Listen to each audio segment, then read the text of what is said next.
ตอนอยู่บ้านเนาะบ่เคยมากก็คิดว่าย่านประเทศไทยนะมันสิอันตรายบ่มันสิมีคนแบบว่าลักไปขายบ่สินะเดิน เฮ้ยเจ้าก็อยู่ไทยมา7 ปีกะอัน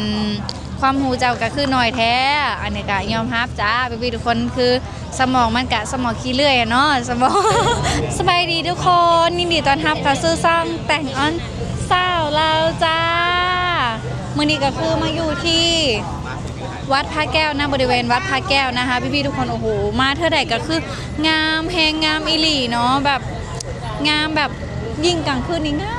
งามอันนี้เป็นความฝันเนาะก็คือแบบวันเกิดนี้อยากมาแบบไหว้วัดพระแก้วเนาะก็คือวันที่12มิถุนายนตั้งใจไว้ว่าอยากมาไหว้วัดพระอยากมาไหว้แบบอยู่ในวัดพระแก้วเนาะมื้อนี้กลับมาเล่นสงกรานต์ทุกคนเป็นปีแรกเลยที่ได้เล่นสงกรานต์ในประเทศไทยตื่นเต้นเนาะแล้วก็นี่จะมาแนะนำเพื่อนนี่สบายดีเกสรสาวผู้ไทยเด้อน้องเกสาวผู้ไทยทุกคนบ่ผิดนี่เพิ่นมาจากช่องน้องเกสาวผู้ไทยทุกคนอันมี2อีหยังแน่มีแต่YouTube มีแต่ YouTube นั่นเองเนาะทุกคนสามารถไปติดตามเกสรได้เกสรก็เป็นเพื่อนแต่งนั่นเองนี่มื้อนี้เกสรมาเที่ยวอันสงกรานต์อยู่ประเทศไทยครั้งแรกบ่แม่นครั้งแรกแล้วก็ตื่นเต้นเสียงจนว่าซีซั่นนี่น่ะครั้งแรกคือกันเลยทุกคนเพราะว่าแต่งก็เป็นครั้งแรกคือกันที่ได้มาเที่ยวอันสงกรานต์เนาะเป็นจังได๋ยิ่งใหญ่อลังการบ่ยิ่งใหญ่อลังการแฮงแตกต่างกับที่อยู่บ้านแฮงทุกคนตั้งแต่น้อยจนใหญ่นี่เนาะหาก็สิได้มาเห็นงานสงกรานต์อยู่ที่ประเทศไทยครั้งแรกแบบ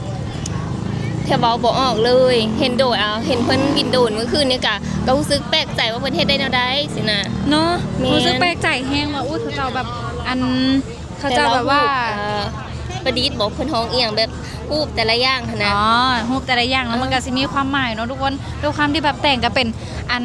ครั้งแรกคือกันที่ได้แบบได้เบิ่งบินโดรนหั่นนะแล้วว่าที่นี่อันมาถ่ายเนาะอันไอ้เล่ากัดแยกบ่ออกว่าภาคใดเป็นภาคใดเนาะอัน PPFC เพิ่นก็ว่าโอ้ยเจ้าก็อยู่ไทยมา7 ปีกะอันความหูเจ้าก็คือน้อยแท้อันนี้ก็ยอมรับจ้าพี่ๆทุกคนคือสมองมันกะสมองขี้เลื่อยเนาะสมอง2ขวบทุกคนแต่ก็พี่ๆสามารถแบบอันเข้ามาคอมเมนต์แล้วก็บอกหนูได้เพราะว่าหนูก็แม่นแบบอยากเรียนรู้ในสิ่งใหม่ๆเนาะด้วยความที่เมื่อก่อนน่ะเฮาก็บ่มีโอกาสที่แบบว่าได้เรียนรู้มีแต่เฮ็ดงานแบบก็จะอยู่ในงานแม่บ้านพี่เลี้ยงก็จะรู้เกี่ยวกับงานบ้านซักผ้ารีดผ้าสิเนาะแต่ก็บ่ได้ฮู้แบบอันข้างนอกปานใดเพราะว่าด้วยความที่แบบมันก็บ่มีเวลาอีหยังเนาะไปทุกคนมื้อนี้สิพาเกสรอันไปทางไหนอายไปอุโมงค์บ่เราต้องไปอุโมงค์ได้800เนาะไปอุโมงค์แล้วก็พาเกสรไปเบิ่งอุโมงค์สามารถเกสรเคยไปเกสรรู้ไหมว่าข้างล่างมีใต้ดินเกสรฮู้บ่ว่าข้างล่างเนี่ยมันมีใต้ดินข้างล่างเนี่ยสามารถแบบมีรถ MRT ผ่านด้วยนะมีแบบนั้นนี่แม่นว้าวอยากไปเบิ่งได้ทุกคนเดี๋ยวจะพาเกสรไปเบิ่งทุกคนปิดก่อนไหมหรือว่ายังไง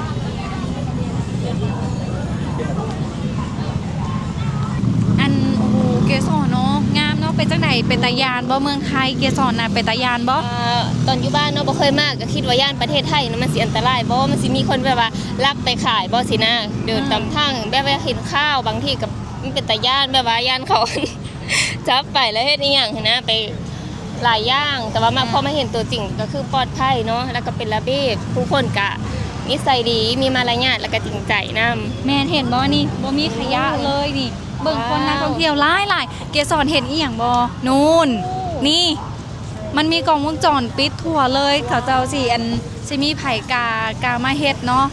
เพราะว่าแล้วก็มีเจ้าหน้าที่เพิ่นหลายเห็นบ่เมื่อวานนี้เจ้าหน้าที่นะหลายแฮงเห็นแต่ผู้บ่าวตำรวจผู้บ่าวตำรวจนะผู้บ่าวตำรวจภาษาผู้ไทยก็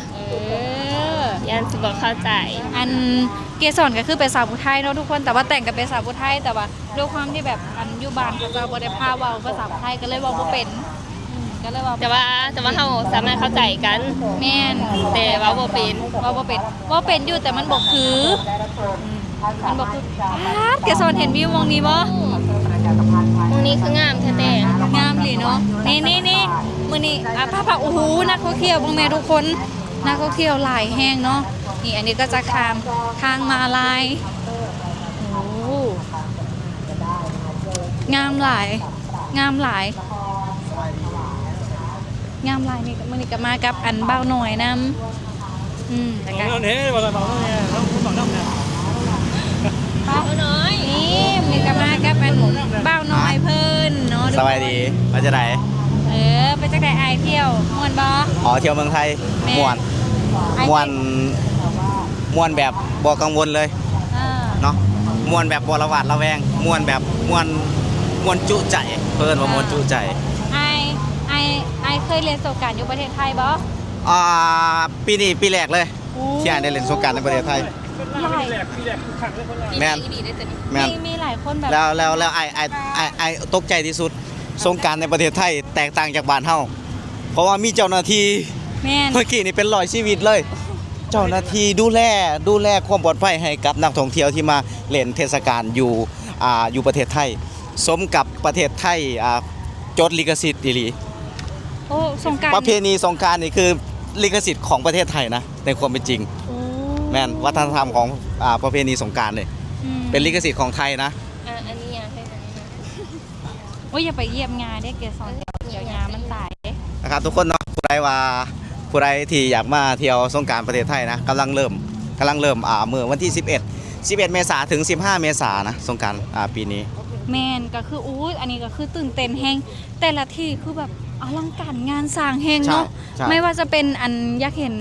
สยามแต่ไปมื้ออื่นนี้สิลองไปอันไอคอนสยามเบิ่งทุกคนเห็นอลังการแฮงเกสรอยากไปบ่ไอคอนสยาม อยากไปยังไม่ทันได้ไปซ้ำไอคอน อัน ไม่มีโอกาสก็ แต่ยังไม่มีโอกาสได้ไป นั่นแหละจ้ะทุกคนไปเดี๋ยวจะพาเกสรอันไปลงอุโมงค์ไอปิดก่อนบ่เดี๋ยวถึงอุโมงค์ไฟน่ะ เพื่อนเนาะที่เพื่อนจะลงอุโมงค์ เก อัน ส นี้ ร คือหน้าอุโมงค์แมันบ่ แมน โอ้บ่เคยลงจักเธอ สั้นชิมุดดินเนี่ยถ้าน้องมุดดินเนี่ย ถ้าสิบ่เป็นคือสิร้อน ฮะบ่เป็น เฮาสิเป็นไส้เดือนไงเกสร อันนี้เป็นไม้เขาได้ในโทรศัพท์เครื่องนั้นน่ะ เป็นไหมบ่ แม่เขา อ๋อ เห็นเป็นไม้ โอเค ไป โอเคไปเดี๋ยว ไปเกสรเดี๋ยวพา ลงไปพร้อมกัน แม่นเกสรในความในความรู้สึกของเกสรคิดว่าอยู่ด้านล่างมันมีอีหยัง แปลกวะ กับบ่ฮู้คือกันนั้นถ้าสิจินตนาการ ไปสอนแปลกวะ แห้งๆเด้ ฝ อน ตกมันกระหัวได้เนี่ย แล้วน้ำบท่วมเหรอ ฮะ แล้วน้ำบท่วมเหรอ หลายๆคนตั้งคำถามน้ำบ่ท่วมไฟบ่สอดบ่เนี่ยมันบ่มีราคามุ่งเลยอุโมงค์บ้านเขาเนี่ย อีหลีงง นี่ดิ ระบบกันน้ำเนาะระบบกันน้ น้ำมันไปใส่ ำการระบบกันน้ำบ่สามารถเข้าได้เลย มันการแบบใดไม่แต่ว่าฝนตกลงมาแบบ เทค นี้ โนโลยีเขาเห็นระบบกันน้ โอ้ทันสมัยแห้ง ำนี่แหละคือ เอ้าแล้วน้ำมันบนไหลเหรอ บ่น้ำเขาก็ได้น้ำเขาก็ได้ ทำไม น้ำบ่สามารถเข้าได้เลยมีระบบกันน้ แล้วไฟประช็อตเหรอ ำไม่ซอส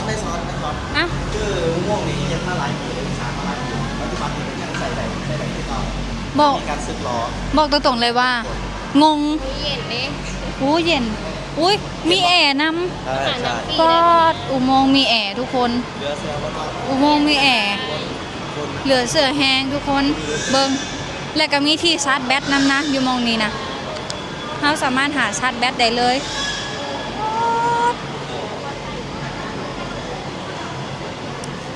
นี่ทุกคนสำหรับคลิปนี้ก็จะจบเพียงเท่านี้ไปจากไหนเกสรในความรู้สึกของเกสรอันลงมาแล้วเป็นแนวใด กี่สั้นเลย เกสร อ เล ยู่ ย บ้านบ่มีหั่นน่ะ อ่า ก็อยากพาอีพ่ออีแม่มาเบิ่งเลยเนาะแบบนี้น่ะเราก็คือสิตื่นตาตื่นใจแล้วก็ตกใจว่าเอ้า แม่ อยู่ใต้ดินคือสิสามารถแบบสร้างได้ขนาดนี้น่ะยังไงขนาดเลย อยากจะ เห็นมีห้องน้ำนะแม่นบ่ แม่มีห้องน้ำน้ น้ำมีไม่ใช่มีธรรมดาน้ำรู้ด้วย ำอ่า เวลาเราปัสสาวะอะไรต่างๆ คือกดสะโพกในอัตโนมัติเราไม่ต้องกดเองนะ ว้าว มีเครื่องเพื่อนว่าเครื่องเลเซอร์ แม่นหลูแห้งแล้วก็มันยังมีหลาย ๆ ที่ที่เขาเจ้าอันพุทธเนาะลงข้างล่างแบบว่าเป็นเขาเจ้าเรียกอย่างใต้ดินเนาะใต้ดินคือแบบหลายมันจะมีเมืองใต้ดินนํแล้วก็เกสรฮูบอเกสรยังบ่เคยนั่งอันรถไฟฟ้า MRT อันลอดอุโมงค์อะดิลอดอุโมงค์ลอดใต้แม่น้ำเจ้าพระยา ยังบ่เคย อ๋อต้องไปอัน มันสิเป็นแบบใด